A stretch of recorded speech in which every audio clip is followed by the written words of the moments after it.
Today, I'm going to talk to you about how I calibrate my torque wrenches accurately for only $5 using a digital luggage scale and a socket and a tape measure. And you'll probably need some tape too. Okay, so maybe a little bit more than $5, but you should already have some of this stuff.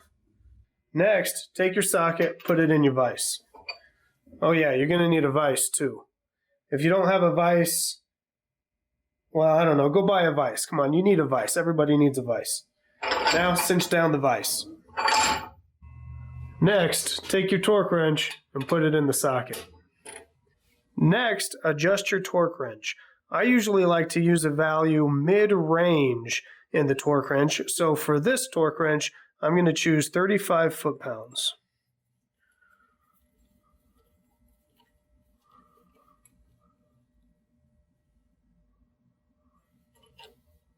Now take a piece of tape and stick it to the handle of the torque wrench. Now, take your tape measure and measure from the center of the head of the torque wrench to a convenient place on the handle and mark it. I'm going to mark this one off at 1 foot. If your torque wrench is shorter than a foot, don't worry about it. Just find a convenient place on the handle and mark the length.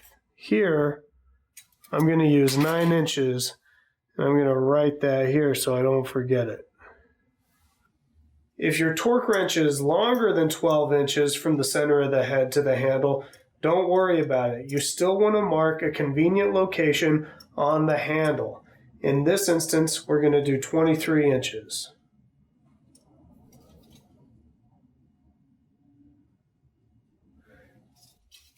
Torque wrenches were engineered to have force applied at the handle location. So that's why we don't want to pull on a torque wrench from the bar. We always want to use the handle. Next, we're going to take a digital luggage scale and place it where we marked the torque wrench. Now this torque wrench was marked at 12 inches. That makes things easier for demonstration purposes. But whether it was marked at 9 inches or 25 inches, it doesn't really matter because we can convert that later. Remember, this wrench is set to 35 foot-pounds.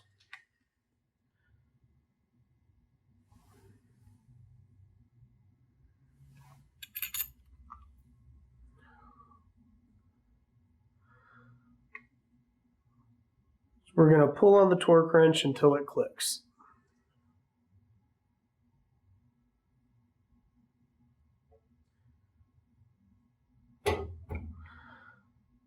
So as you can see, this torque wrench is reading about 4 foot-pounds low. Let's try again.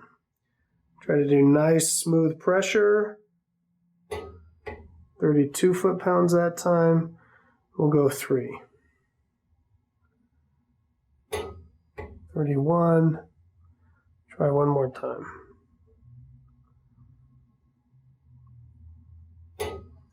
31. And that was like 31.9. So it's pulling at about 32 foot-pounds and it's set for 35. So we're about 3 foot-pounds off. To calibrate the torque wrench, we're going to unlock it and bring it down to its lowest setting.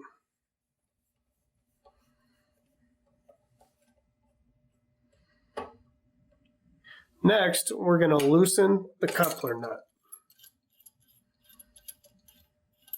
This nut couples the threaded spring tensioner to the handle. Next, we're going to adjust the spring tension. We're going to be tightening the spring tension because the torque wrench is reading low.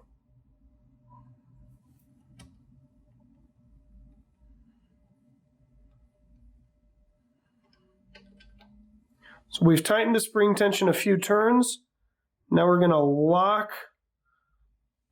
the tensioner and we're going to thread back on our coupler and lock it in place. Next, we're going to unlock the spring tensioner and we're going to readjust our wrench to 35 foot-pounds.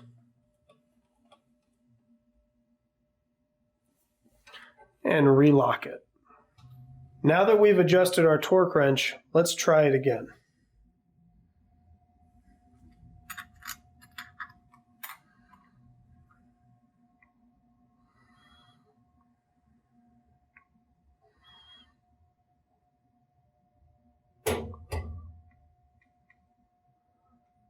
Okay, that was at 35. Let's try one more time. Perfect. Now we happened to get lucky and adjusted the wrench the correct amount the first time. But if you get it wrong, no worries. Just do the process over again and then remeasure until you get it right.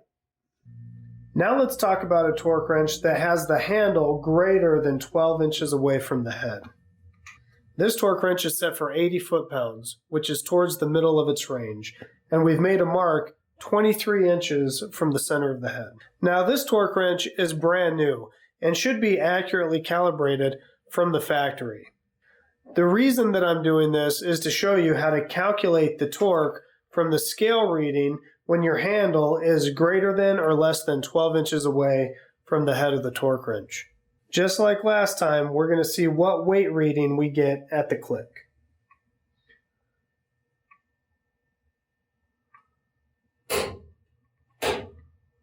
Okay, I think that was close to 42.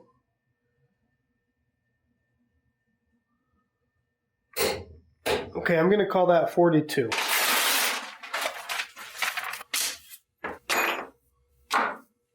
So we have our measurement from our scale of 42 foot-pounds. I'm sorry, 42 pounds. And we have our distance, which was 23 inches. To convert these two numbers into pound-feet of torque, we're going to multiply them together and divide by 12 inches. And that's going to equal 80.5 pound-feet of torque. I had the torque wrench set to 80. Boom. One thing that you could do, if you're a total nerd like I am, is you could do all of these calculations in advance in Excel and print yourself one of these quick reference guides. So we had a weight of 42 pounds and 23 inches, 80.5. Now there's one way that you can introduce significant error into your calculation.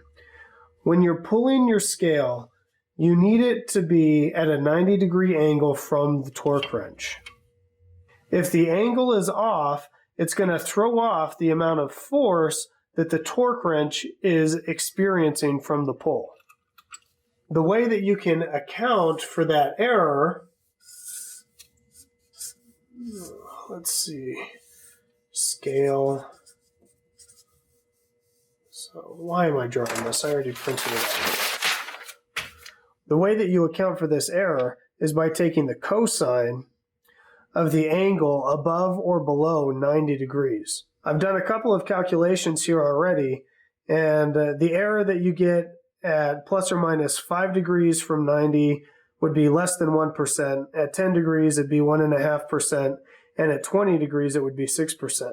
I recommend using a tool to line everything up, and I found that it's pretty easy to fall within 5 degrees just by line of sight. All right, guys. Well, that about does it for my torque wrench calibration video. One thing to keep in mind, you always want to keep your torque wrenches stored at their lowest setting to keep them nice and accurate for you. And you also want to keep them in their protective case away from other tools so they don't become damaged. If you liked this video, let me know why you liked it in the comments. Likewise, if you hated this video, I guess you can let me know that too. If you want to see more videos like this, you can let me know by subscribing. All right, guys, stay safe.